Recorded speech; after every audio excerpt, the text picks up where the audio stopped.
Bonjour à tous et bienvenue dans ce nouvel épisode où on va plonger dans les tréfonds de notre propre psychologie. Aujourd'hui Thomas, on va parler d'un sujet qui me met un peu mal à l'aise, je dois l'avouer. On va parler de rats, de levier et de pourquoi je n'arrive pas à lâcher mon téléphone avant de dormir. Salut Sarah. Oui, le malaise est tout à fait justifié. En fait, si tu te sens mal à l'aise, c'est probablement parce que tu réalises que ta liberté de choix est peut-être une illusion. Aujourd'hui, on va ouvrir la boîte de Skinner. B.F. Skinner, le psychologue comportementaliste, c'est le fameux truc du conditionnement, c'est ça ? Exactement. Bruce Frederick Skinner. On est dans les années 30, à Harvard.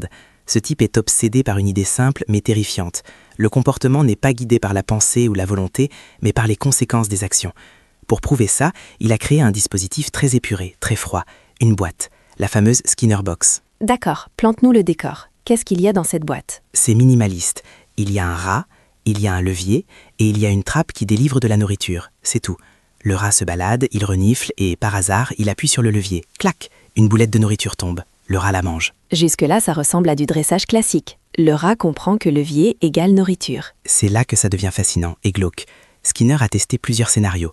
Premier scénario, le renforcement continu. À chaque fois que le rat appuie, il reçoit une boulette. À chaque fois, 100% du temps. Et qu'est-ce qui se passe ? Le rat est rationnel. Il a faim, il appuie. Il n'a plus faim, il arrête. Il va dormir, il fait sa toilette. Le levier est juste un outil. C'est prévisible, c'est ennuyeux, c'est stable. Donc là, le rat contrôle la situation. Oui. Mais Skinner, qui était un esprit assez machiavélique, a décidé de changer les règles. Il a introduit ce qu'on appelle le renforcement intermittent, ou la récompense aléatoire. Le rat appuie sur le levier, rien. Il réappuie, rien. Il réappuie une troisième fois, clac, nourriture. Ah, donc il ne sait pas quand ça va tomber. Précisément. Parfois c'est au bout de 3 coups, parfois 10, parfois un seul. Il n'y a plus de logique apparente pour le rat, sauf une. Il faut appuyer pour avoir une chance de gagner. Et là, le comportement du rat change radicalement. Il ne mange plus pour se nourrir, il appuie pour jouer. C'est fou. Donc l'incertitude crée l'obsession ? C'est pire que de l'obsession. Dans certaines variantes de l'expérience, les rats devenaient frénétiques. Ils n'arrêtaient plus d'appuyer. Ils négligeaient leur toilette, leur sommeil. Ils appuyaient sur ce maudit levier encore et encore, dopés à l'espoir que la prochaine pression serait la bonne. Certains allaient jusqu'à l'épuisement total. Ils ne consommaient même plus la nourriture. Ils l'accumulaient juste pour continuer à appuyer. C'est horrible. On dirait une forme de torture psychologique. C'est de la science, Sarah, froide et dure. Ce que Skinner a découvert, c'est que la récompense variable est le moteur le plus puissant pour ancrer un comportement. Si tu donnes tout le temps, la créature se lasse. Si tu ne donnes jamais, elle abandonne. Mais si tu donnes parfois, sans qu'elle puisse prédire quand, tu possèdes son âme. Tu crées une boucle de dopamine dont elle ne peut pas sortir. Et j'imagine que tu ne me racontes pas ça juste pour l'amour de l'histoire des sciences. Le rat, c'est nous, n'est-ce pas ? Le rat, c'est toi, Sarah. C'est moi. C'est tous les gens qui nous écoutent. Sors ton téléphone une seconde. Ok, je l'ai en main. Déverrouille-le. Ouvre Instagram, Twitter ou tes mails, peu importe. Fais le geste. Pose ton pouce en haut de l'écran et tire vers le bas. Le fameux pull to refresh. Tirer pour rafraîchir. Regarde bien ce qui se passe.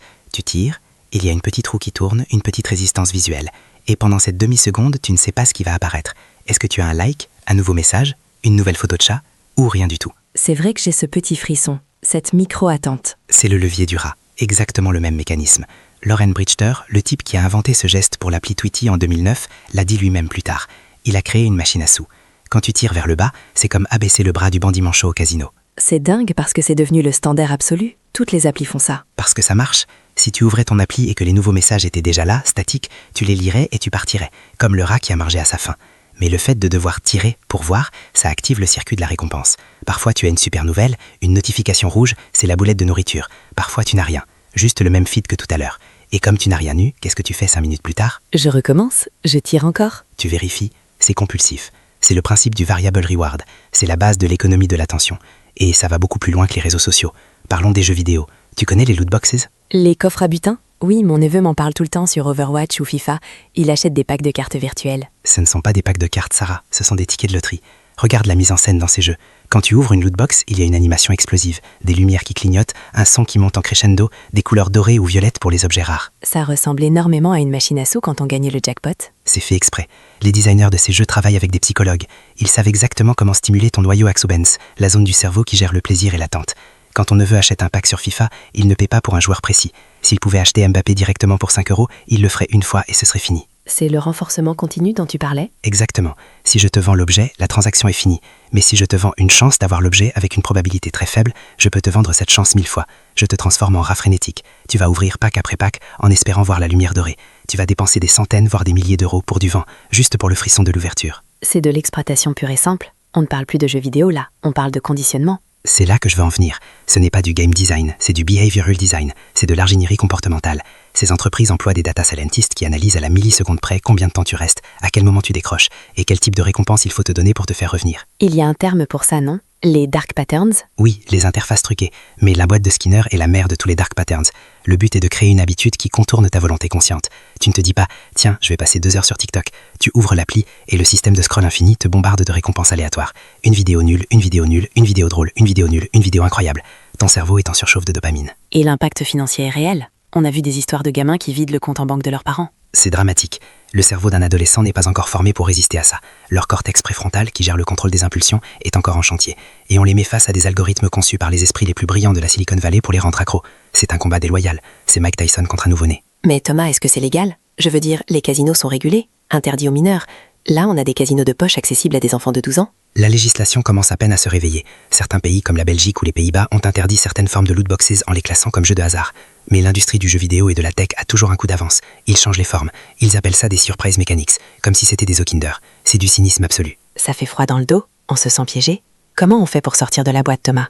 Si notre cerveau est biologiquement câblé pour se faire avoir, est-ce qu'on a une chance? La première étape, c'est ce qu'on fait là, comprendre le truc. Une fois que tu vois les ficelles, le magicien est moins impressionnant. Quand tu sens cette envie pressante de vérifier ton téléphone, dis-toi « Tiens, mon cerveau de rat cherche sa boulette ». L'auto-analyse? Ok.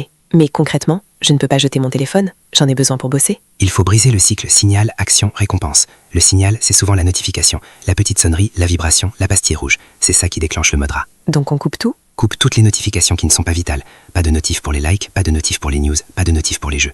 Tu dois reprendre le contrôle. C'est toi qui décides quand tu vas voir l'info, pas l'info qui vient te chercher. Transforme le renforcement variable en renforcement fixe. Je regarde mes mails à 10h et à 16h. Point. Ça demande une discipline de fer. Une autre astuce radicale, passe ton écran en noir et blanc. En gris-cuil. En noir et blanc? C'est tristoun? C'est le but. Les couleurs vives, le rouge des notifs, le bleu de Facebook, tout ça est calibré pour exciter l'œil. Si ton écran est gris, Instagram devient tout de suite beaucoup moins sexy. La boulette de nourriture a moins de goût. Tu verras, tu passeras naturellement moins de temps dessus. C'est vrai que sans les couleurs flashy, les jeux de type Candy Crush ou les ouvertures de loot boxes doivent paraître bien ternes. Exactement. Tu enlèves le maquillage du clown et tu vois la machine triste qui est derrière. Il faut aussi être conscient de son état émotionnel. On est plus vulnérable quand on est fatigué, stressé ou qu'on s'ennuie. C'est là que le rat en nous prend les commandes. Finalement, c'est une lutte pour notre attention. C'est une guerre pour ton temps et ton argent. Skinner a montré qu'on pouvait programmer un être vivant. Les géants de la tech ont pris le manuel de Skinner et l'appliqué à l'échelle mondiale. Ils nous dressent. Chaque scroll, chaque clic, c'est une pression sur le levier. Ça donne envie de reprendre le contrôle, de ne plus être le rat dans la cage. La cage est ouverte, Sarah. La porte n'est pas verrouillée. Il suffit d'arrêter d'appuyer sur le levier et de regarder le monde réel. La récompense dans la vraie vie n'est pas immédiate, elle n'est pas calibrée par un algorithme, mais elle est réelle. Merci Thomas. Je crois que je vais désactiver mes notifications dès la fin de cet enregistrement. Et peut-être passer mon téléphone en noir et blanc, même si ça va me faire bizarre. Fais-le. Sois humaine, pas un rongeur. Merci à tous de nous avoir écoutés. On espère que cet épisode vous aura donné envie de lever le nez de votre écran. On se retrouve la semaine prochaine pour un nouveau sujet. D'ici là, gardez votre libre arbitre. Salut tout le monde.